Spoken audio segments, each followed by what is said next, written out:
দেখো, আগের দিন আমরা পড়েছিলাম আর্কিমিডিসের প্রিন্সিপাল, প্লবতা, আর্কিমিডিসের প্রিন্সিপাল। এগুলি তরলের ধর্ম এবং সব স্থির তরলের ধর্ম। যে সমস্ত তরল স্থির আছে তাদের ধর্ম। এখন তরলের আমরা আর একটা ধর্ম পড়ব, সেটা হচ্ছে পৃষ্ঠটান। এখন এই আইডিয়াটা তোমাদের কাছে নতুন, তাহলে কয়েকটা পরীক্ষার মতো করা যায়। তুমি এই পরীক্ষাটা তুমি নিজেও করতে পারো। সেটা হচ্ছে যে তুমি ধরো একটা জলের পাত্রের মধ্যে, একটা পাত্রের মধ্যে জল না, গামলা টামলা যাই হোক, তাহলে একটা খবরের কাগজের টুকরো নিয়ে তার উপর একটা ছুঁচ শুইয়ে রাখো। এবারে তুমি ওই খবরের কাগজটা জলের ওপরে আস্তে করে ছেড়ে দাও। ছেড়ে দিলে কী হবে, জলে খবরের কাগজটা ভিজে ভিজে ভিজে ভিজে আস্তে আস্তে তলায় পড়ে যাবে। ছুঁচটা দেখবে জলের ওপর শুয়ে আছে। হাত দিয়ে করতে গেলে হয় না, কারণ আমরা সরাসরি সোজা রাখতে পারি না, ব্যাকা ট্যাকা পড়ে। তাহলে ছুঁচটা জলের ওপরে এরকম শুয়ে আছে কীভাবে, টান টান হয়ে জলের ওপরে, জলের সারফেসের ওপরে ছুঁচটা এরকম, যেমন খাতার উপরে পেন্সিলটা আছে, ছুঁচটা তেমন জলের ওপরে এরকম ভেসে থাকবে। আরও একটা করতে পারো, দাড়ি কাটা যে ব্লেড আছে, সেই ব্লেডকেও যদি ওইভাবে তুমি ভাসিয়ে দিতে পারো। হাত দিয়ে দিতে গেলে তেরা ব্যাকা হয়ে যায়, জলের মধ্যে ওইরকম খবরের কাগজ দিয়ে দিলে কাগজটা চলে যাবে, মানে ফ্ল্যাটভাবে থাকবে, এই ব্লেডটাও জলের উপরে ভাসবে। অনেক পোকামাকড়ও দেখা যায় জলের উপর দিয়ে হেঁটে হেঁটে হেঁটে যায়, হালকা পোকামাকড়। এখন এই যে ঘটনাগুলো ঘটে, এই ঘটনাগুলো কেন ঘটে, আরও একটা পরীক্ষার কথা বলতে পারি। সেটা হচ্ছে ধরো এইরকম একটা রিং নিলে, এরকম একটা রিং, এই যে দাগ দাগ দেওয়া রয়েছে রিং, হ্যান্ডেল দেওয়া একটা রিং। এই রিংয়ের মধ্যে তুমি যদি সাবান, যেখানে ফেনা হয়েছে সেই ফেনা নাও, সাবানের একটা ফিল্ম এরকম রিংয়ের মধ্যে হয়ে যাবে। এই অনেক সময় বাচ্চারা যে ফু দিয়ে বাবল ওড়ায় করার সময় করে, নিচে তুললেই এর মধ্যে একটা ফিল্ম, সাবানের ফিল্ম হবে। তুমি তার মধ্যে একটা সুতোর দুমুখ আটকে ছেড়ে দাও, তো সুতোটা এই যে কালো দেখতে পাচ্ছ, এই যে সুতোটা এটা এলোমেলো হয়ে পড়ে থাকবে। এখন তুমি একটা ছুঁচ বা একটা পিন নিয়ে ওই যে সুতোর এই যে মাঝখানটা এরকম ফুটো করে দাও। এখানে সাবান, এই সুতোর ভেতরের যে ফিল্মটা, সেই ফিল্মটা ফেটে যাবে, থাকবে না, ফিল্মটা নষ্ট হয়ে যাবে, কিন্তু চারদিকের ফিল্মটা থাকবে। এই চারদিকের ফিল্মের টানে দেখবে যে এই যে সুতোটা এলোমেলো হয়েছিল, টান টান টান টান পড়াচড়া একদম গোল হয়ে গেছে। মাঝখানে ফিল্মটা নেই। যখন মাঝখানের ফিল্মটা ছিল, সেই ফিল্মও টানছিল সুতোটাকে, বাইরের ফিল্মও টানছিল, দুই টানে কাটাকাটি হয়ে যাচ্ছিল। কিন্তু যেই ভেতরের ফিল্মটা তুমি ফাটিয়ে দিলে, নেই, কারণ বাইরের ফিল্মের টান আছে নিশ্চয়ই, সেই টানের চোটেই এইটা গোল হয়েছে। এই টানটাই হচ্ছে সারফেস টেনশন। তরলের এই যে ফিল্মটা ছিল সাবান জল, সেই সাবান জলের এরকম সারফেস টেনশন বা পৃষ্ঠটান, তরলের পিঠে এরকম একটা টান পড়ে। এই পরীক্ষা দিয়েই বুঝতে পারলে টান পড়ে, সেই টানের জন্যই সেই তরলের সেই টানের জন্যই ছুঁচটা আটকে ছিল, জলের মধ্যে ভাসছিল, ব্লেডটাও ভাসছিল। আর এটা তো একদম প্রত্যক্ষ প্রমাণ যে এই টানটা না থাকলে এই কোচকানো সুতোটা এরকম টানের চোটে গোল হয়ে যেত না। ঠিক আছে, এখন তাহলে তরলের যে মুক্ত পৃষ্ঠে এরকম একটা টান পড়ে, এটা আমরা বুঝতে পারলাম। তাকেই বলা হয় তরলের পৃষ্ঠটান, ইংরেজিতে বলে সারফেস টেনশন। এখন সেটা কি, সেটা হচ্ছে যে মুক্ত তরল পৃষ্ঠ সর্বদা সংকুচিত হতে চায়, মানে এরকম আছে, এইভাবে টেনে সংকুচিত হতে চায়, যাতে তার মুক্ত পৃষ্ঠের ক্ষেত্রফল যতটা সম্ভব কম হয়, সে ছোট করতে চায়। তরল পৃষ্ঠের ক্ষেত্রফল সংকোচনের এই যে প্রবণতা, তাকেই বলে তরলের পৃষ্ঠটান। বুঝলাম যে মুক্ত তরল পৃষ্ঠ, এই যে যেখানে এই ইয়েতে আছে, এই যে পাত্রের গায়ে লেগে আছে, এখানে নয়, মুক্ত তরলের ফ্রি সারফেস যেটা আছে, সেটা হচ্ছে সেইটা সবসময় সংকুচিত হতে চায়। এই সংকুচিত হতে চায় কারণ তার এরিয়াটা সবসময় কম করতে চায়। আচ্ছা, তার জন্য তরলের পিঠে একটা টান পড়ে, সেই টানের জন্যই এগুলো ভেসে থাকে ওই টানটাকেই আমরা বলছি পৃষ্ঠটান। ঠিক আছে, বুঝলাম। এখন তোমার এই পৃষ্ঠটানে আরও একটা হয়, তুমি যদি খুব সরু একটা একেবারে কৈশিক নল বলে, এই যে নলটা দেখতে পাচ্ছ, এই নলটা হচ্ছে, এই নলটাকে বলে কৈশিক নল। যেমন থার্মোমিটারের ভেতরে যে পারদ বাড়ে, এটা যে কৈশিক নল, এই নলটাকে বলে। থার্মোমিটারের ভেতরে যে পারদটা বাড়ে, সেই পারদটা যে দেখেছো সরু চুলের মতন, ওই ফাঁককে ওরকম একটা নলকে যদি এই তরলের মধ্যে ডুবিয়ে দাও, যদি জলের মধ্যে ডোবাও, তা দেখবে যে জল এই তরলের তল ছাড়িয়েও খানিকটা উপরে উঠে গেছে। পারদে ঢোকালে উল্টো নেমে যায়, সেটা আলাদা কথা। এই সবই পৃষ্ঠটানের জন্য হয়, বুঝতে পারলাম তাহলে। আচ্ছা, আর একটা কথা দেখো, তুমি যদি দেখেছো কিনা জানি না, আমার ছোটোবেলা হয়েছে এরকম, থার্মোমিটার যদি ভেঙে যায় তাহলে ওই যে পারদটা বেরিয়ে যায় তো কুণ্ডোর থেকে, সেগুলি সর্ষের দানার মতো গোল গোল হয়ে ছোটাছুটি করতে থাকে।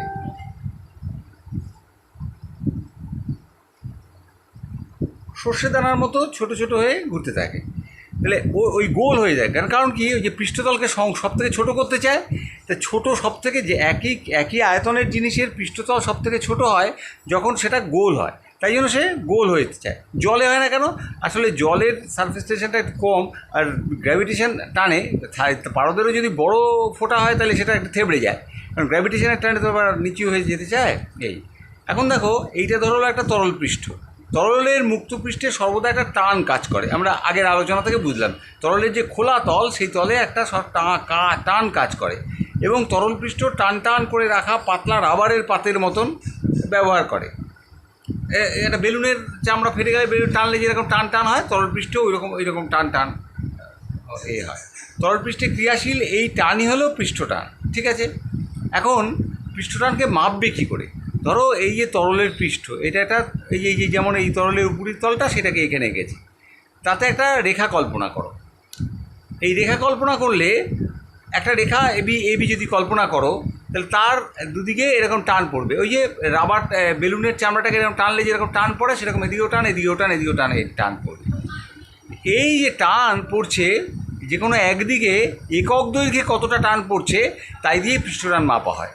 তরলের পৃষ্ঠে একটা দাগ মানে রেখা কল্পনা করলে, তার প্রতি একক দৈর্ঘ্যে যে কোনো একদিকে যে টান পড়ছে, সেই টানটাকেই তরলের পৃষ্ঠটান বলে।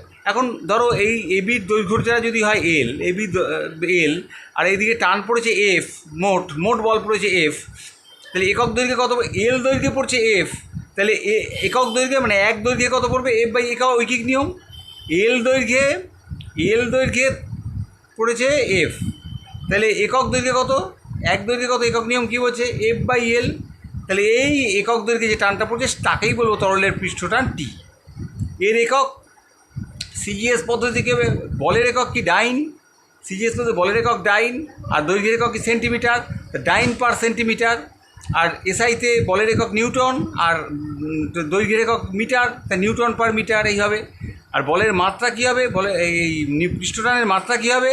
দেখো, এটা কি হচ্ছে এফ বল, আর এটা হচ্ছে দৈর্ঘ্য, তাহলে বলের মাত্রা বাই দৈর্ঘ্যের মাত্রা। বলের মাত্রা এম টি টু দি পাওয়ার -2, আগেই পড়েছি বছরের প্রথমে। আর দৈর্ঘ্যের মাত্রা এল, তাই বাই এল কেটে গেল, এম টি টু দি পাওয়ার -2, এটা হচ্ছে পৃষ্ঠটানের মাত্রা, ঠিক আছে।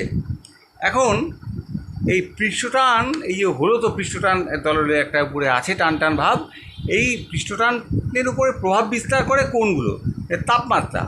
তাপমাত্রার প্রভাব বিস্তার করে। তাপমাত্রা বাড়লে সব তরলের পৃষ্ঠটান, তাপমাত্রা যদি বাড়ে তাহলে সব তরলের পৃষ্ঠটান কমে। অ্যাডবস বলে একজন বিজ্ঞানী, তিনি একটা সূত্র দিয়েছেন, সেটা টি ড্যাশ ইজিক্যাল টু টি, মানে টি তাপমাত্রায় যদি পৃষ্ঠটানটা টি হয়, আর টি ড্যাশ তাপমাত্রায় যদি টি ড্যাশ হয়, তাহলে টি ড্যাশ ইজিক্যাল টু টি into 1 minus alpha into T dash minus টি, এই সূত্র অনুযায়ী হয়। তাহলে বুঝতে পারছো, কমে যাচ্ছে উষ্ণতা যদি বাড়ে, তাহলে এটা কমে যাচ্ছে। এই যে উষ্ণতা যত বাড়ে, তো এখন কারণ একের থেকে বেশি বিয়োগ চলে যাবে, টি ড্যাশ মাইনাস উষ্ণতা যত বাড়বে টি থেকে, ততই এই বিয়োগফলটা বড় হবে। তাহলে একের থেকে বেশি, আলফা হচ্ছে একটা ধ্রুবক, হ্যাঁ, এই ধ্রুবককে ওইটা দিয়ে গুণ করলে মানটা বড় হবে। একের থেকে বেশি মান বিয়োগ হলে মানটা কমে যাচ্ছে, সেই জন্য সবসময় কমে যায়। এই আলফাটাকে তাপমাত্রা গুণাঙ্ক বলা হয়। আচ্ছা, এই পরীক্ষায় দেখা গেছে একটা বিশেষ তাপমাত্রায় তরলের পৃষ্ঠটান একদম লোপ পায়। একটা বিশেষ তাপমাত্রায় তরলের পৃষ্ঠটান একদম ভ্যানিশ হয়ে যায়। ওই তাপমাত্রাকে বলা হয় সংকট তাপমাত্রা। এই সংকট তাপমাত্রা কাকে বলে, এটা ভালো করে বুঝবে, এটা পরীক্ষায় দেয়। এই তাপমাত্রাটাকে বলা হয় সংকট তাপমাত্রা। তাহলে বুঝতে পারলে তাপমাত্রা বাড়লে পৃষ্ঠটান কমে, এই হচ্ছে মোট কথা। আর যে তাপমাত্রায় পৃষ্ঠটান একদম ভ্যানিশ হয়ে যায়, সেই তাপমাত্রাকে বলা হয় সংকট তাপমাত্রা। এখন তরল পৃষ্ঠে আধানের উপস্থিতি। আধান মানে চার্জ পার্টিকেল। তরল পৃষ্ঠে যদি আধান থাকলে তরলের পৃষ্ঠটান কমে যায়। এগুলি খেয়াল রাখতে হবে তোমাকে, পরীক্ষার প্রশ্নের উত্তর দিতে হলে যে জানতে হবে যে কোনটার ক্ষেত্রে কি হয়, ঠিক আছে। তারপরে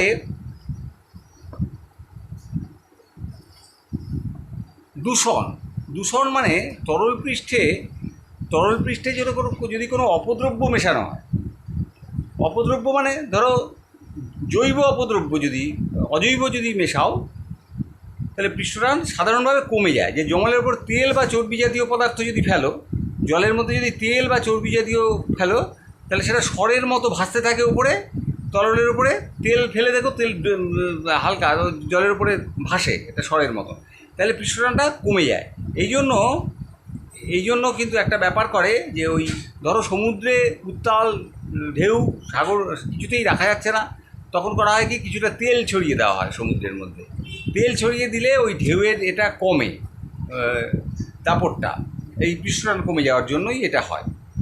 আচ্ছা, দ্রবীভূত বস্তুর উপস্থিতি, এটা দূষণ। এটা কিন্তু তেল তো জলে দ্রবীভূত হয় না, কিন্তু যারা দ্রবীভূত হয় তা যদি থাকে, অজৈব বস্তু যদি তরলে দ্রবীভূত হয়, বস্তু তো দুরকম, অজৈব আর জৈব। ক্লাস 10-এ উঠলে এই রসায়নটা পড়বে আলাদা করে। অজৈব হচ্ছে যে খাবার লবণ অজৈব বস্তু, কিন্তু চিনি হচ্ছে জৈব বস্তু, ঠিক আছে। তাহলে অজৈব বস্তু যদি তরলে দ্রবীভূত থাকে তাহলে তরলের পৃষ্ঠটান বেড়ে যায়। সেই জন্য তোমার এই নদীর জলের পৃষ্ঠটান থেকে সমুদ্র জলের পৃষ্ঠটান বেশি, কারণ সমুদ্র জলে লবণ মেশানো আছে। আবার জৈব বস্তু তরলে দ্রবীভূত হলে থাকলে সমুদ্রের জলে অনেক অজৈব লবণ দ্রবীভূত থাকে। আর জৈব বস্তু যদি তরলে দ্রবীভূত থাকে তাহলে তরলের পৃষ্ঠটান আবার কমে যায়। যেমন বিশুদ্ধ জলের পৃষ্ঠটান হচ্ছে এই 0.072 নিউটন পার মিটার, কিন্তু অজৈব বস্তু মানে সাধারণ লবণ, যে লবণ খাই আমরা, সেটা দ্রবীভূত থাকলে পৃষ্ঠটান হয়ে যায় 0.083। তাহলে দেখো এই 0.72 ছিল, 0.72 0.83 বেড়ে গেল। কিন্তু সাবানগোলা জল, সাবান যে জৈব বস্তু, সেই জল যদি তার পৃষ্ঠটান মানে জলের মধ্যে সাবান গুলে দাও যদি, তাহলে 0.030, দেখো কমে গেল, 0.072 থেকে 0.030 কমে গেল। তাহলে কী হলো, যে অজৈব বস্তু যদি দ্রবীভূত থাকে তাহলে পৃষ্ঠটান বেড়ে যায়, আর জৈব বস্তু দ্রবীভূত থাকলে পৃষ্ঠটান কমে যায়। আচ্ছা, তরলের উপরিস্থিত তরলের ওপরে কোন মাধ্যম আছে তার উপরও নির্ভর করে। যেমন তরলের মুক্ত পৃষ্ঠের ওপরে যে মাধ্যম থাকে তার প্রকৃতির ওপরও নির্ভর। যেমন জলের ওপরে যদি শুকনো বায়ু থাকে তাহলে পৃষ্ঠটানের মান হয় এইটা 0.072, আগে যে দেখেছি আমরা।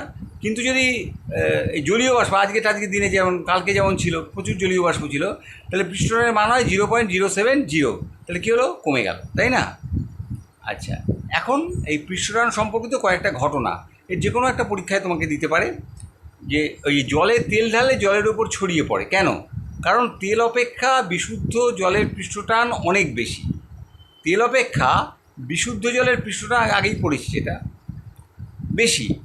তাহলে বেশি হওয়ায় জল তেলের ওপর একটা টান প্রয়োগ করে, জলের বেশি বলে এই টানের জন্যই তেলটা সেই টানে আস্তে আস্তে ছড়িয়ে পড়ে। আর জলে যদি একখণ্ড কর্পূর ফেলে দাও, কর্পূরের টুকরো, দেখবে কর্পূরের টুকরো এলোমেলো ছোটাছুটি করছে।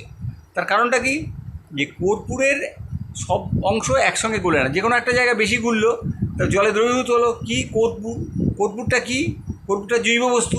তো জৈব বস্তু যদি দ্রবীভূত হয় তাহলে কী হয়, পৃষ্ঠটান কমে যায়। ধরো এই একটা কর্পূরের টুকরো, এই কর্পূরের টুকরোটা জলের মধ্যে দিয়েছো, এই অংশটা বেশি গুলে গেলে এইখানে পৃষ্ঠটানটা কী হলো, কমে গেল। কিন্তু ওখানটায় ততটা গলেনি তখনও, তাহলে ওপাশে যে পৃষ্ঠটানটা বেশি আছে, তার ফলে কী হবে, এদিকে পৃষ্ঠটান কম, এদিকে পৃষ্ঠটান বেশি, টানের ছোটো দিয়ে চলে যাবে। আবার হয়তো কিছুক্ষণ পরে দেখা গেলো এইখানটা বেশি গুললো, তখন এখানে পৃষ্ঠটানটা কমে গেল, উল্টো দিকে টানে পৃষ্ঠ চলে যাবে। এইরকমভাবে বিভিন্ন দিকে ছোটাছুটি করে। আচ্ছা, একটা রং করার তুলি, এই যে তুলি দিয়ে রং টং করা হয়, সেই তুলিটা তুমি যদি জলে চুবিয়ে তোলো, দেখবে তুলির এরকম আস্তে আস্তে এরকম সরু হয়ে যায়। এরকম তুলিটা এই জলে তোলো, তুলিটা মাথাটা এরকম, তুলিগুলো সব এক জায়গায় জড়ো হয়ে যায়। হ্যাঁ, কেন? কারণ জলে যেই চুবিয়েছো ছড়িয়ে আছে, এবার জল থেকে তুললে জলের একটা লেয়ার তুলির গায়ে থাকবে, এবং সেই যে লেয়ার, তার যে জল যখন তুলিটা যখন জলে ডোবাচ্ছ তখন তো সেটা মুক্তপৃষ্ঠ নয়, কিন্তু যেই তুললে তুলির চারদিকে জলের একটা মুক্তপৃষ্ঠ থাকবে। জল থেকে বের করে আনার পর সেই মুক্তপৃষ্ঠ সবসময় সংকুচিত হতে চায়, এই সংকুচিত হওয়ার জন্য তুলিগুলিকে সব এক জড়ো করে দেয়। আচ্ছা, উত্তাল সমুদ্রের ওপরে তেল ছড়িয়ে দিলে বড় বড় ঢেউ থেমে যায়, ওই আগে যা পড়েছি সেই রকমই, সেই ব্যাপারটাই আছে। আচ্ছা, আর একটা হচ্ছে যে ছাতার উপরে, ছাতার মধ্যে দিয়ে বৃষ্টিতে যখন ছাতা নিয়ে যাও, ছাতা জল, ছাতা তো কাপড়ের, তার মধ্যে তো থাকে, ছিদ্র থাকে, তো কাপড়ের যদি হয়, তা সেই ছিদ্র দিয়ে জল পড়ে না, জলটা পড়ে না, পড়ে তোমার মাথার মধ্যে জল, ছাতা ফুটো না থাকলে ওই ছোটো ছোটো ছুঁয়ে পড়ে না। কেন? কারণ তাঁবুতেও তাই হয়, তাঁবুও তো ওই রকম দিয়ে তৈরি, ফেব্রিক দিয়ে তৈরি। এইগুলি ছিদ্রযুক্ত হলেও ওই ছিদ্র দিয়ে বায়ু চলাচল করতে পারে, কিন্তু জল ঢুকতে পারে না। বৃষ্টির সময় কী হয়, ফাঁকগুলোতে জলের স্বর একটা সৃষ্টি হয়ে যায়, এবং পৃষ্ঠটানের জন্য জলের ফোঁটাগুলি মোটামুটি গোল গোল হয়, বৃষ্টির ফোঁটাগুলো সেগুলি ওখানে পড়ে ওই স্বরের ওপর দিয়ে গড়িয়ে বাইরে পড়ে যায়, ছাতার দুপাশ থেকে পড়তে থাকে, চারপাশ দিয়ে, কিন্তু ভেতরে পড়ে না। কিন্তু তুমি যদি টাচ করে দাও ছাতাটাকে ভেতর দিকটা, তাহলে দেখবে ওখান থেকে জলটা বেরিয়ে যাবে, শটটা নষ্ট হয়ে ওখান থেকে জলটা ঢুকে পড়ে। ঠিক আছে, এই হচ্ছে পৃষ্ঠটান। পৃষ্ঠটান এই যা বললাম, এইগুলো ভালো করে পড়বে, লেখাগুলো এই ইয়েগুলো দেওয়া আছে সেগুলো করে নেবে। আচ্ছা, আর হচ্ছে সান্দ্রতা, আর একটা ধর্ম তরলে সান্দ্রতাটা কী, পৃষ্ঠটান বোঝালাম, এবার সান্দ্রতা কী? সান্দ্রতা হচ্ছে যে প্রবাহী, আগে সান্দ্রতা বোঝার জন্য যে এখানে অস্থির তরল ছিল, এটা হচ্ছে প্রবাহিত তরল। এই প্রবাহী তরল মানে যে যাচ্ছে, সান্দ্রতা শুধু তরলের হয় না, গ্যাসেরও হয়, যে কোনো প্রবাহী মানে কি, যে তরল আর যে প্রবাহিত হতে পারে। যে কঠিন পদার্থ রাখলাম, এটা প্রবাহিত হতে পারে না, গড়াতে পারে আলাদা কথা, প্রবাহিত হতে পারে না। কিন্তু যদি জল ফেলতে হবে, এখানে জলটা এখানে গড়িয়ে এদিকে নিচের দিকে চলে যেত। তাই গ্যাসও প্রবাহিত হতে পারে, সেই জন্য এই গ্যাস আর তরলকে একসঙ্গে বলা হয় প্রবাহী। এই প্রবাহী যে হয়, ধরো তোমার ড্রেনের মধ্যে দিয়ে যে জল যায়, তা ধীর ধীর করে যাচ্ছে। এইবারে যদি বৃষ্টি প্রচণ্ড হয়, তাহলে উঁচু জায়গা থেকে যখন ড্রেনে জল পড়ে, দেখবে তালগোল পাকিয়ে পড়ে। এই দুরকম প্রবাহ আছে, একটা হচ্ছে শান্ত প্রবাহ, আর একটা, বা শান্ত প্রবাহকে ধারারেখা প্রবাহ বলে, আর একটা হচ্ছে অশান্ত প্রবাহ। শান্ত প্রবাহটা কি? শান্ত প্রবাহ হচ্ছে যে এই যে ধরো এই যে এর মধ্যে জল যাচ্ছে, যদি বেগটা কম হয়, তাহলে জল এরকম লেয়ারে লেয়ারে লেয়ারে লেয়ারে সুন্দর জল যায়। এর যে কোনো একটা বিন্দুতে এই তার বেগটা ফিক্স থাকে। যদি প্রবাহী কতগুলি সুসংবদ্ধ স্তরে প্রবাহিত হয়, এই যে কতগুলো স্তরে প্রবাহিত হচ্ছে, এবং বিভিন্ন প্রবাহী কণার মধ্যে কোনো সংঘর্ষ না হয়, ওই যখন নাকি প্রচণ্ড বড় একটা নর্দমা থেকে সে জল পড়ে, তখন সে তালগোল পাকিয়ে যায়, মানে জলের কণাগুলো পরস্পরের মধ্যে সংঘর্ষ হয়। কিন্তু সেই যদি সংঘর্ষ না হয়, তবে ওই প্রবাহকে বলা হয় শান্ত বা ধারারেখ প্রবাহ। এক্ষেত্রে প্রবাহ পথের প্রত্যেক বিন্দুতে প্রবাহের বেগের মান ও অভিমুখ সর্বদা এক থাকে। এই পয়েন্টে মান একই থাকবে, এবং এই ডিরেকশনটা কোন এদিকে যাচ্ছে, এটার কোন দিকে, এইখানে কোন দিকে সবসময় ডিরেকশনটা এইদিকে, কিন্তু এটা মানটাও এক থাকবে। এখানের মান আর এখানের মান এক হবে না, কারণ মোটা জায়গায় তরলের আর সরু জায়গায় তরলের বেগ এক হবে না, কিন্তু এই জায়গায় এই একই পয়েন্টে তরলের বেগ একই থাকবে। এই শান্ত প্রবাহের বৈশিষ্ট্য কী? যে কোনো বিন্দুতে কণার বেগ সবসময় সময়ের উপরে নির্ভর করে না। যে কোনো বিন্দুতে কণার বেগ সময়ের উপর নির্ভর করে না, মানে এখন এত পরে এত তা না, একই থাকবে সময়ের সাথে। আর তরলের যে স্তরটি নলের কঠিনের সংস্পর্শে থাকে, এই যে স্তরটা, এইটা নলের কঠিন দেয়ালের সংস্পর্শে আছে, সেই স্তরটি স্থির, কঠিনটা স্থির, কঠিনের সঙ্গে আসঞ্জন মনে আছে তো, ক্লাস 8-এ পড়েছিলাম যে বিভিন্ন পদার্থের পরমাণুগুলির মধ্যে যে আকর্ষণ, তাকে আসঞ্জন বলে। হ্যাঁ, আর সংশক্তি একই পদার্থের অণুগুলোর মধ্যে আকর্ষণ। এখানে এই জলের অণু আর এই পাইপের যে পাইপের মধ্যে জল যাচ্ছে তার কঠিন পদার্থের অণু, এদের মধ্যে যে আকর্ষণ একটা আছে, তাকে বলে আসঞ্জন। এই আসঞ্জনের জন্য এই পাইপের গায়ের লেয়ারটা ফিক্স থাকবে, আর তার থেকে যত দূরে সরবে তত বেগ বাড়বে, এই স্তরগুলোর বেগ তত বাড়বে। ঠিক আছে, তার মানে এই স্তরটা ওই যে লেয়ারটা পাইপের গায়ে লেগে তার উপর দিয়ে পিছলে চলে যেতে চায়। তা শান্ত প্রবাহে প্রতিটি তরল স্তর তার নিচের স্তরের উপর দিয়ে চলে যায়, যেন কতগুলি পাতলা তরলের পাত একটার উপর দিয়ে একটা বেরিয়ে যাচ্ছে। ঠিক আছে না? সেই জন্য এই শান্ত প্রবাহ অনেকে পাত সদৃশ প্রবাহও বলা হয়। আর শান্ত প্রবাহে দুটি ধারা রেখো, এই যে একটা এইগুলোকে বলা হয় ধারা রেখো। এই দুটো ধারা কখনো পরস্পরকে ক্রস করবে না, একে ক্রস করে যাবে না, বুঝতে পেরেছো ব্যাপারটা? এই লাইন লাইন লাইন প্যারালালি এরকম চলবে। আর শান্ত প্রবাহ নিউটনের শান্ততা সূত্রে প্রসারণে পরিচালিত হয়, নিউটনের শান্ততা সূত্র পরে পড়া যাবে, তোমাদের সিলেবাসে বিশেষ নেইও। আর অশান্ত প্রবাহ কি? যে প্রবাহীর কণাগুলি অনবরতই মিশ্রিত হয়ে যায়। দেখো এই যে দেখবে বৃষ্টির জল, এই কালকে যে বৃষ্টি হলো, এই আমি দেখছিলাম আমাদের নর্দমার মধ্যে পড়ছিল, উতাল পাতাল হয়ে গোল তাল পাকিয়ে পাকিয়ে চলছিল এরকম, ঠিক আছে? ওরকম কোনো ধারা রেখো তৈরি হয় না। তাহলে কণাগুলি অনবরতই মিশ্রিত হয়, এই কণাটা দিকে আসছে, এই দিকের কণাটা দিকে মিশ্রিত হয়, এবং প্রবাহীর অভ্যন্তরে যে কোনো বিন্দুতে কণার বেগের মান অভিমুখ সবসময় পরিবর্তিত হয়। হ্যাঁ, দুই দ্রুত এলোমেলোভাবে পরিবর্তিত হয়। তাহলে সেই প্রবাহকে বলা হয় বিক্ষিপ্ত প্রবাহ বা অশান্ত প্রবাহ। তাহলে দুরকম প্রবাহ হলো, একটা শান্ত প্রবাহ বা ধারারেখ প্রবাহ, আর অশান্ত প্রবাহ বা বিক্ষুব্ধ প্রবাহ। এখন নির্দিষ্ট প্রস্থচ্ছেদের নলের মধ্য দিয়ে প্রবাহীর গতিবেগ একটা নির্দিষ্ট মান আছে, সেই অতিক্রম যদি করে, মানে এই একটা নলের মধ্য দিয়ে ধীরে ধীরে জল যাচ্ছে, এবারে সেখানে স্পিড বেড়ে গেল, তোমার ড্রেনের মধ্যে দিয়ে জল যাচ্ছে, ধীরে ধীরে ধীরে যাচ্ছে, ধারারেখ প্রবাহ। এইবার একটা বড় পাইপ থেকে ওই দিক থেকে জল জমেছে, বৃষ্টি হয়েছে, নিজে সেখান থেকে জল ঝপঝপ করে পড়ছে এখানটায়, তা পড়লে পরে বেগ বেড়ে গেল, তখনই অশান্ত হয়ে যায়। তাহলে একটা নির্দিষ্ট বেগের, সেই বেগটা নির্ভর করবে কার ওপরে? কত? এই সরু নলের যা বেগে শান্ত প্রবাহ থাকে, মোটা নলে তার থেকে বেশি বেগ পর্যন্ত শান্ত প্রবাহ থাকতে পারে।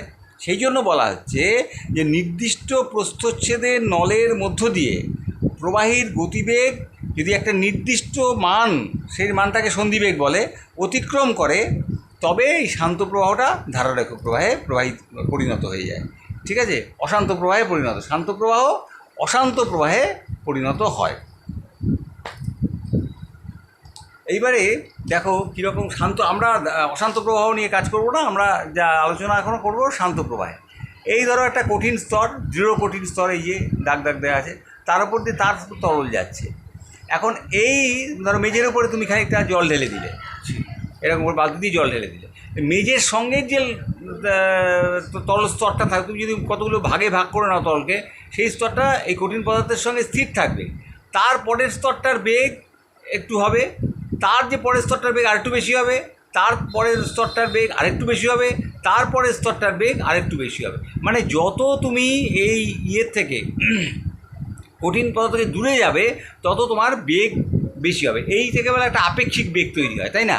তাহলে ও চাইছে ওকে, এই যে শীত চাইছে, সে ওকে টেনে ধরতে চাইছে, আর এ পরেরটার বেগ বেশি তাকে টেনে ধরতে চাইছে। এই যেমন কঠিন পদার্থ একটার উপর দিয়ে গেলে ঘর্ষণ বলের জন্য পিছন দিকে বাধা দেয়, এটা ঠিক ঘর্ষণ না, ওই রকম এইটা, কারণ কঠিন পদার্থ তো লেয়ারে লেয়ারে আলাদা করে যেতে পারে না, তাই এই ঘর্ষণ বলের জন্য এইটা হতে থাকে।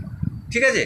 তারপরে এই তরল স্তর প্রবাহিত হয়, তরলের মধ্যে পরস্পর দুটি অনুভূমিক স্তর, এই দুটো অনুভূমিক স্তরের তাদের গতিবেগ অন্যটির অপেক্ষা সামান্য বেশি, ওপরটা বেশি হয়। এটা যদি পাইপ হয়, গোল পাইপ, তাহলে তার অক্ষ, মানে ঠিক মাঝখান, গোল পাইপ হলে তার অক্ষ মাঝখান থেকে যে যাবে, তার বেগটা সব থেকে বেশি হবে, কারণ সেই মাঝখানের এটাই হচ্ছে কঠিনের থেকে সব থেকে দূরে অবস্থিত। ঠিক আছে? এখন তাহলে এই যে ধর্মের জন্য এটা হচ্ছে, তা সবাই তাহলে কে পিছন দিয়ে টেনে ধরতে চাইবে। একটা জাতির মধ্যে কেউ যদি তার উন্নতি কম হয়, কারোর যদি বেশি হয়, তা যাদের উন্নতি কম হয় তারা পুরো দেশটাকেই টেনে ধরতে চায় পেছন দিকে, এখানেও ঠিক তাই। ঠিক আছে? সান্দ্রতার কি সংজ্ঞা? যে ধর্মের জন্য তরল তার বিভিন্ন স্তরের আপেক্ষিক গতির বিরুদ্ধে বাধা সৃষ্টি করে, তাকেই বলে তরলের সান্দ্রতা। এই সান্দ্রতা বলের সাথে সাথে দুটি কঠিন তরলের মধ্যে, দুটো কঠিন পদার্থের মধ্যে ঘর্ষণ বল, যেটা বললাম আর কি, তার সাথে খানিকটা তুলনা করা যেতে পারে।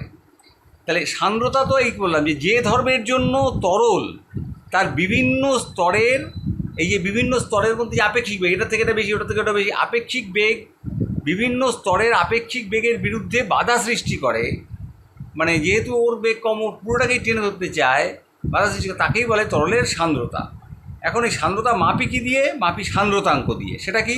যে একক দূরত্বে অবস্থিত এই যে দুটো স্তর, একক দূরত্বে অবস্থিত দুটো স্তর, সিজিএস হলে 1 সেন্টিমিটার, এসআই হলে 1 মিটার, একক দূরত্বে অবস্থিত দুটি তরল স্তরের মধ্যে একক আপেক্ষিক গতিবেগ বজায় রাখতে, মানে সিজিএস হলে 1 সেন্টিমিটার/সেকেন্ড বেগ, এটা থেকে এটা বেশি আপেক্ষিক বজায় রাখতে প্রতি একক ক্ষেত্রফলে যে পরিমাণ স্পর্শকীয় বলটা বলছি এই কারণে যে তরল স্তরটা যদি এইভাবে ধরো, এইভাবেই যেত, সোজা থাকলে তো এই প্রত্যেকটা স্পর্শ, তাহলে এই পয়েন্টে বলটা কোন দিকে কাজ করছে, এইদিকে।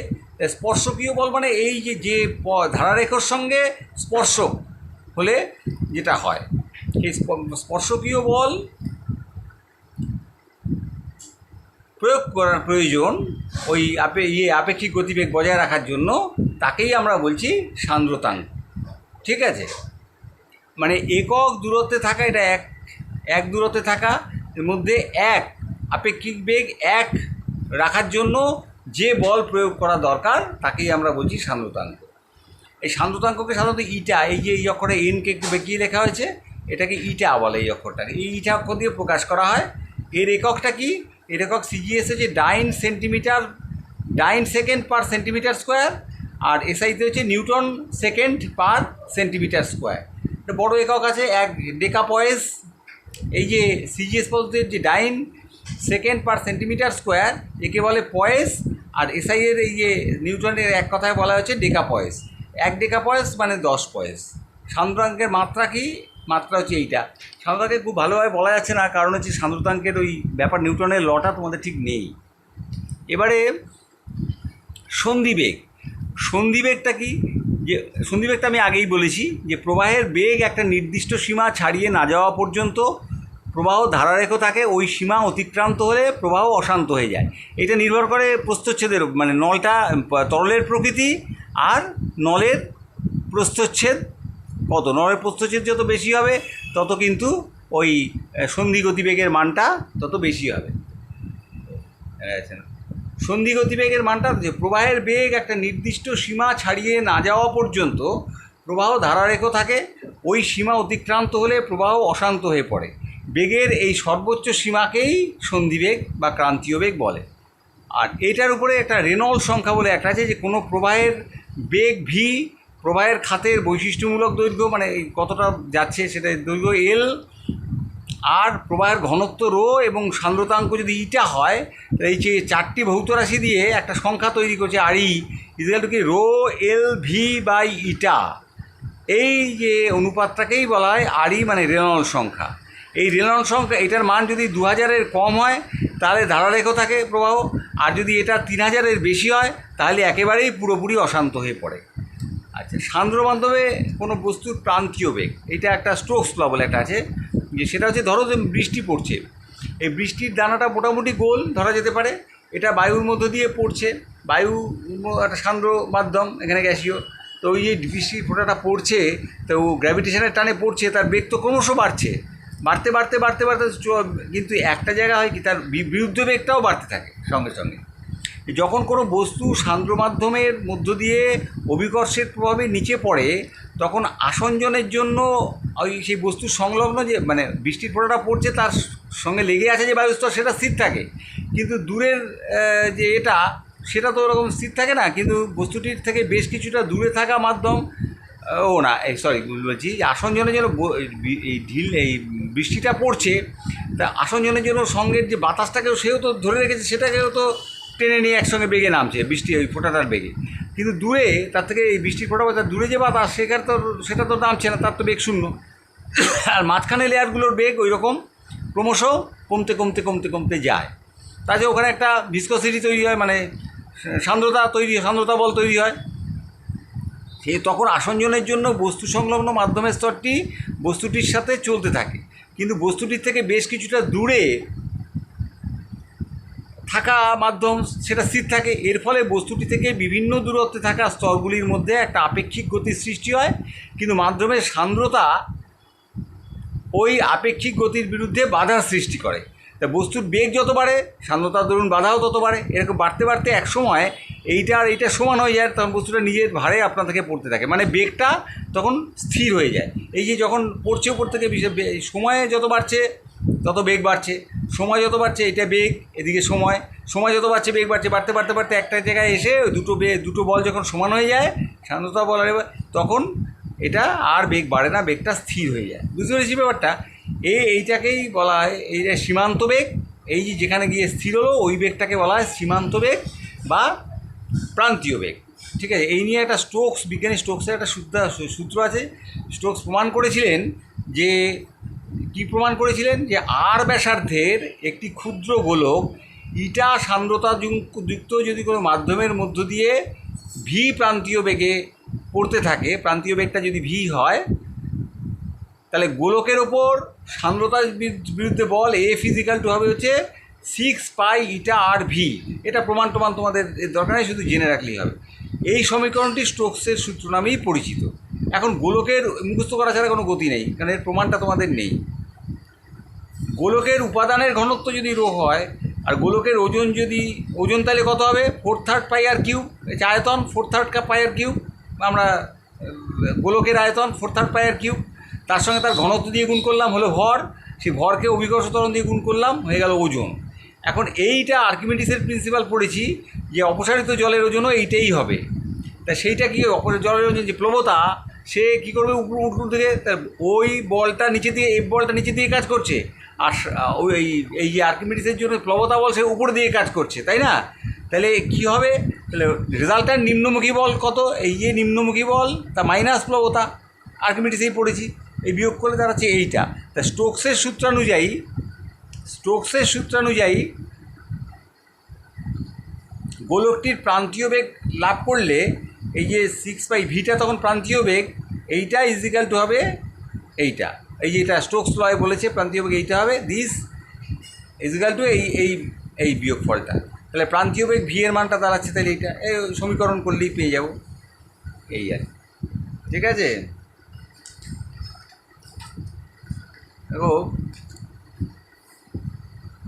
একটা নলের মধ্যে দিয়ে কতটা তরল পড়ছে, তাকে বলে 1 সেকেন্ডে কতটা তরল পড়ছে, তাকে বলে তরল প্রবাহের হার। এখন ধরো এটার প্রস্থচ্ছেদ হচ্ছে এইটার প্রস্থচ্ছেদ হচ্ছে আলফা, যে নলটা যাচ্ছে নলটার প্রস্থচ্ছেদের ক্ষেত্রফল হচ্ছে আলফা, তার মধ্যে ভি বেগে যদি তরল যায় তাহলে প্রতি সেকেন্ডে কতটা তরল পড়ছে, alpha into V into alpha. এই ভি ইন্টু আলফাকেই আমরা বলবো তরল প্রবাহের হার প্রতি একক সময়ে, ভি ইন্টু আলফা। কতটা ভরের তরলের ঘনত্ব যদি রো হয় তা কতটা ভরের তরল পড়ছে, এটা V into alpha into rho, এই আর কি। এবারে আর একটা জিনিস পড়তে হবে আমাদের, সেটা হচ্ছে বার্নৌলির নীতি। যে আদর্শ তরল মানে বলতে কী বোঝাচ্ছে, যে তরলে চাপ দিলে ঘনত্ব বাড়বে না, সে তরলের, বুঝলে, চাপ দিলে, গ্যাসের চাপ দিলে তো ঘনত্ব বেড়ে যায়, চেপে যায়, আয়তন কমে, কিন্তু চাপ দিলে আয়তন কমবে না, আয়তন একই যায়। চাপ দিয়ে আয়তন বাড়ানো যাবে না, মানে ঘনত্ব বাড়বে কমবে না। তা আদর্শ তরলের তাতে যদি ধারারেখা প্রবাহ হয়, তাহলে ওই যে প্রবাহ নালী যেটা বলেছিলাম কতটা দিয়ে আছে, প্রবাহ নালীর যে কোনো ছেদে তরলের প্রতি একক আয়তনে এই একটা এর মধ্যে যাচ্ছে ধারারেখা আদর্শ তরল। যে কোনো এখানে একটা প্রস্থচ্ছেদ এখানে কাটলা, এই প্রস্থচ্ছেদের মধ্য দিয়ে তার গতিশক্তি, যে কোনো ছেদে এই পয়েন্টে ধরো তার গতিশক্তি, তার স্থিতিশক্তি আর চাপ শক্তি, চাপের জন্য যে শক্তি তৈরি হয়েছে, চাপ শক্তি আর গতিশক্তি স্থিতিশক্তি জানি, এই তিনটের যোগফল সেটা সবসময় ধ্রুবক হবে। ঠিক আছে, গতিশক্তিটা মাপা হয় ½ mv² দিয়ে, একক আয়তনে বলি, একক আয়তনের ভর হচ্ছে রো, ঘনত্ব, সেই জন্য এটা। আর স্থিতিশক্তি mgh, একক আয়তনের জন্য এই ঘনত্ব, একক আয়তনের ভরকেই ঘনত্ব বলে, রো gh। আর চাপ শক্তি ধরো পি। তাহলে এই তিনটের যোগফল হবে তোমার ধ্রুবক, এইটা প্লাস এইটা প্লাস এইটা, এই হাফে ধ্রুবক হবে। এখন এটাকে তুমি অন্য ফর্মেও লিখতে পারো, সেটাকে এই থেকে তো রো দিয়ে যদি ভাগ করে দাও সব কটাকে, তাহলে কত হবে, এই রোটা কেটে যাবে, পি বাই রো হবে। আবার যদি জি দিয়ে ভাগ করো তাহলে v²/2g plus H plus P by rho g, এটা ধ্রুবক। এই ফর্মগুলো বিভিন্ন, এই 3 রকম ফর্মেই বার্নৌলির সমীকরণটাকে ধরা যেতে পারে। ঠিক আছে, এখন ওই বার্নৌলি নীতিটা মুখস্থ রাখবে। এখন তো এই 2 নম্বর সমীকরণে বার্নৌলি নীতি গাণিতিক রূপ, এই 2 নম্বর সমীকরণটাকে বলা হয় v²/2gকে বলা হয় বেগ শীর্ষ। এই যেখানে v²/2g, এটার নাম বেগ শীর্ষ, এটা উচ্চতা শীর্ষ, এটা হচ্ছে চাপ শীর্ষ। এই তিনটের এরকম 3 নাম দেওয়া হয়। এখন বার্নৌলি নীতিকে এভাবেও বিবৃত করা যেতে পারে এটাকে, যে ধারারেখ প্রবাহের ক্ষেত্রে আদর্শ তরলের যে কোনো বিন্দুতে বেগ শীর্ষ, উচ্চতা শীর্ষ এবং চাপ শীর্ষের সমষ্টি ধ্রুবক, এইভাবে বলা যেতে পারে।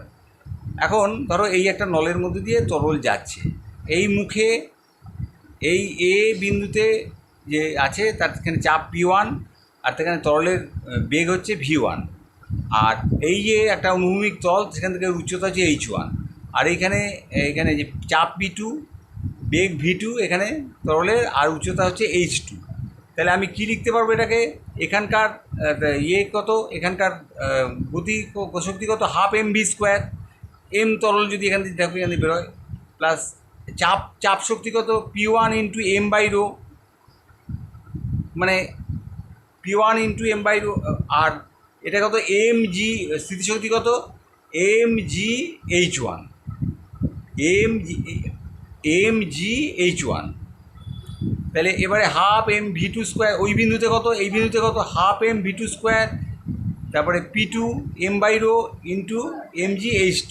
এখন শক্তির নিত্যতা সূত্র, বাইরে থেকে শক্তি দিচ্ছিও না নিচ্ছিও, তাহলে এই শক্তির সমান, এই দুটোকে সমান করে দাও, এই দুটো সমান করে দিলেই কী হবে, v1²/2g, ভাগ করে দাও, উভয় পক্ষকেই আমি mg দিয়ে ভাগ করলে এই দেখো v1²/2g P1/ρg plus h1, v2²/2g P2², মানে এই ওইটা অনুপাতটা, এই যোগফলটা ধ্রুবক, তাহলে v/2g p/ρg h, এই যোগফলটা সবসময় ধ্রুবক। এটাই বার্নৌলির সূত্র। এই শক্তির নিত্যতা সূত্র থেকে এইভাবে বার্নৌলির সূত্রটাকে প্রমাণ করা যায়। এখন যদি তরল প্রবাহের অনুভূমিক তল বরাবর, তরল প্রবাহ যদি অনুভূমিক তল বরাবর হয়, মানে মাটি থেকে উচ্চতায় যে নলটা আমি দেখলাম, এই যে নলটা, এই নলটা এই উঁচু থেকে নিচে নেমেছে, তা না হয় যদি সোজা হতো, মানে অনুভূমিক, মানে এই পৃথিবী থেকে তার উচ্চতাটা সব জায়গায় যদি সমান হতো, তাহলে এখানেও তোমার ওই স্থিতিশক্তি, এখানেও স্থিতিশক্তি কী হতো, সমান হতো, কারণ mg তো একই থাকছে, আর এই ইয়েটা কী বলে, উচ্চতাটা একই থাকছে, এইটাই স্থিতিশক্তির সমান। তাহলে এই যে এখানকার দুই দিকে স্থিতিশক্তিটা তাহলে কেটে, স্থিতিশক্তিটা থাকতো না, এই যে স্থিতিশক্তি যেটা হচ্ছে GH, এইচটা তো এখানেও যায় এখানেও তা, GH থাকতো না, তাহলে v²/2g, এখানেও এইচ, এখানে তো এইচটা সমান, তাই এইচটা এমনি ধ্রুবক, তাহলে v²/2g প্লাস p/ρg, এইটা ধ্রুবক হতো, সেই কথাটাই বলা হয়েছে। v²/2g যেহেতু এইচটা ধ্রুবক, v²/2g p/ρg, এইটা এই যোগফলটা ধ্রুবক। তাহলে এখানে কি করা যায়, এখানে তুমি এই জিটাকে কেটে দিতে পারো, নিচে জিটা, তাহলে আমি লিখতে পারি ইয়েতে যে হাফ রো v², মানে রোজি দিয়ে গুণ করছি দিতে পারি এবার দিকতে দিকে, তাহলে এই রোজি কেটে গেল, p plus p is equal to ধ্রুবক। সেক্ষেত্রে এইটা আসে যদি একই উচ্চতায় থাকে, তাহলে এই দুটো যোগফল ধ্রুবক। তার মানে ধ্রুবক থাকবে, মানে চাপ যদি বেড়ে যায় তাহলে কী হবে, বেগটা কী হবে, কমে যাবে। তার মানে বেগ বাড়লে চাপ কমবে, কারণ বেশি কম না হলে তো এটা বাড়লে এটা কম, দুটো মিলে ব্যালেন্স হয়ে ধ্রুবক হতে হবে। তাহলে বেগ বাড়লে কী হবে, চাপ কমে যাবে, আর বেগ কমলে চাপ বেড়ে যাবে। ঠিক আছে, বুঝতে পেরেছি। তা বার্নৌলি, এইটা হচ্ছে বার্নৌলি নীতির এই যে জায়গাটা গিয়ে পৌঁছালাম, এখান থেকে আমরা অনেক কিছু করতে পারি, ব্যাখ্যা করতে পারি। যেমন যখন একটা মেল ট্রেন যাচ্ছে, এই সরে যান, লাইনের পাশ দিয়ে সরে যান অ্যানাউন্স করে, কারণ লাইনের পাশে তুমি লাইন পাশে তো আছি, লাইনে তো নেই, কিন্তু লাইনের পাশে থাকলেও তোমার বিপদ ঘটতে পারে। তার কারণ হচ্ছে দেখো, যে এই ধরো একটা লোক দাঁড়িয়ে আছে, আর পাশ থেকে ট্রেনটা যাচ্ছে, পাশ থেকে ট্রেনটা ছুটছে। এখন ট্রেনটা যখন যাচ্ছে, সে ওই আসনজনের জন্য তার পাশে যে বাতাস, সেই বাতাসটাকে নিয়েই ছুটছে। মেল ট্রেন অত বেগে, এই বাতাসের বেগ এখানে খুব বেশি, কিন্তু এ পাশের বাতাসটাকে নিয়ে তো ছুটছে না, লোকটা এখানে দাঁড়িয়ে আছে। তাহলে এখানে বাতাসের বেগটা খুব বেশি হয়ে যাওয়ার জন্য এই যে এই ট্রেন, লোকটা দাঁড়িয়ে আছে এইখানটায়, ধরো এখানে লোকটা দাঁড়িয়ে আছে এইখানটায়, আর ট্রেনটা ছুটছে এখান থেকে।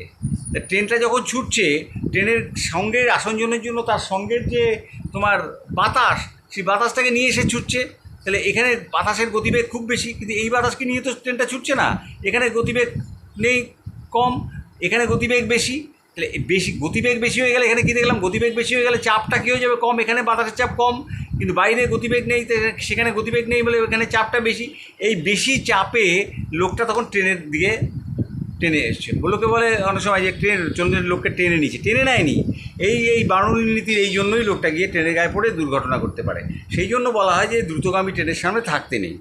তারপরে প্রচণ্ড ঝড় যখন হয়, এই যে কতদিন আগে আমফান হয়ে গেল, তো দেখা গেল অনেকের বাড়ির চালা উড়ে গেছে। কী করে যায়? এটাও ওই বার্নৌলি নীতি। সেটা হচ্ছে যে চালের উপর দিয়ে, এই যে বাড়ির চালের উপর দিয়ে প্রচণ্ড বেগে বাতাস বইছে, তা আর ঘরের মধ্যে তো বাতাসের গতি নেই, তাহলে এখানে প্রচণ্ড বেগে বাতাস বইছে, মানে এই বাতাসের বেগ বেশি মানে চাপ কম, আর নিচে তো তোমার বাতাসের বেগ নেই, এখানে চাপ আছে। এই ভেতরের ওই এক্সট্রা চাপেই তখন চালাটা উড়ে চলে যায়। ঠিক আছে? আবার দুটো জাহাজ বা নৌকো পাশাপাশি চলতে থাকলে তারা এসে গায়ে মিশে যায়। কেন? কারণ দুটো এই যখন যাচ্ছে, এই দুটোর গতিতে এখানে জলের বেগ অনেক বেশি হয় বাইরের বেগের থেকে। বেগ বেশি মানে চাপ কম, বাইরের বেগ কম, চাপ বেশি। এই বেশি চাপের জন্য দুটো আস্তে চাপের চোটে দুটোর গায়ে লেগে যায়। আর সবথেকে হচ্ছে যে আরেকটা ব্যাপার, যে বিমানের যে পাখা, সেটা এইরকম, বিমানের দেহটাও এরকম হয়, পাখাটাও তাই। সামনের দিকটা হয় মোটা, পিছনের দিকটা সরু। কেন? বিমানটা যখন ছুটছে রানওয়ে দিয়ে, তখন বাতাস কী হয়, এই গা বেয়ে আসবে, এরকম করে বইবে। ওপরের বাতাসটা দেখো এই পথ অতিক্রম করলো, আর নিচের বা এটা এরম থাকার জন্য এটা প্রায় সোজাই রইল। তাহলে একই সময়ে এই বাতাসকে বেশি জায়গা অতিক্রম করতে হয়, একই সময়ে যে বেশি পথ অতিক্রম করে তার বেগ বেশি, তাহলে উপরের বাতাসের বেগ বেশি, নিচের বাতাসের বেগ কম। তাহলে উপরের বাতাসের বেগ বেশি মানে ওখানে চাপ কম, নিচের বাতাসের বেগ কম মানে চাপ বেশি। তাহলে এই চাপেরতেই প্লেনটা উপরের দিকে ওঠে বার্নৌলি নীতি অনুযায়ী। বুঝতে পারলাম? এটা পড়বে ভালো করে, এরপরে এর অনেক প্রশ্ন হয়, সেই প্রশ্ন দেওয়া যাবে। ঠিক আছে? আজকে রাখলাম। ভালো করে পড়বে, বইও পড়বে, আর আমি এই যে পড়ালাম এই লেখাগুলো পড়বে।